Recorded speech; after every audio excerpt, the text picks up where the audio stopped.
এক লোক তার সারা জীবনের জমানো অনেকগুলো স্বর্ণ মুদ্রা একটি কলসের মধ্যে ভরে তার বাড়ির পাশে থাকা বড় একটি জঙ্গলের মধ্যে মাটির নিচে পুঁতে রেখে বিদেশে চলে গেল। অনেক দিন পর বিদেশ থেকে ফিরে আসার পর সে ওই জায়গাটির কথা ভুলে গেল। তখন সে খুবই চিন্তিত হয়ে পড়ল, কি করবে, কার কাছে যাবে, কিছুই বুঝে উঠতে পারছিল না। এক পর্যায়ে সেই লোকটি ইমামে আজম ইমাম আবু হানিফা রহমাতুল্লাহি আলাইহির কাছে গেলেন এবং তার কাছে সমস্ত ঘটনাটি খুলে বললেন। ইমাম আবু হানিফা রহমাতুল্লাহি আলাইহি লোকটির কথা শুনে তাকে বললেন, ভাই, আপনার কলস খুঁজে বের করার একটাই উপায় আছে, সেটা হচ্ছে আজকে সারা রাত আপনাকে নামাজ পড়তে হবে। লোকটি বলল, হুজুর, কোনো সমস্যা নাই, আপনার কথা অনুযায়ী আজকে সারা রাত আমি নামাজ আদায় করব। যে কথা সেই কাজ।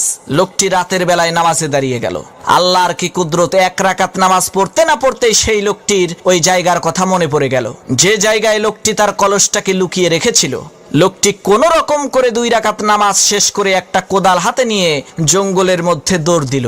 সামান্য একটু মাটি খুঁড়তেই সেই লোকটি তার সেই স্বর্ণভর্তি কলসটাকে পেয়ে গেল। পরের দিন সকালবেলা সেই লোকটি ইমামে আজম হযরত আবু হানিফা রাহমাতুল্লাহি আলাইহির কাছে গিয়ে বললেন, হুজুর, কি আশ্চর্য ব্যাপার, গত 6 মাস ধরে আমি মনে করার চেষ্টা করছি কলসটাকে কোথায় পুঁতে রাখলাম, কিন্তু মনে করতে পারছিলাম না।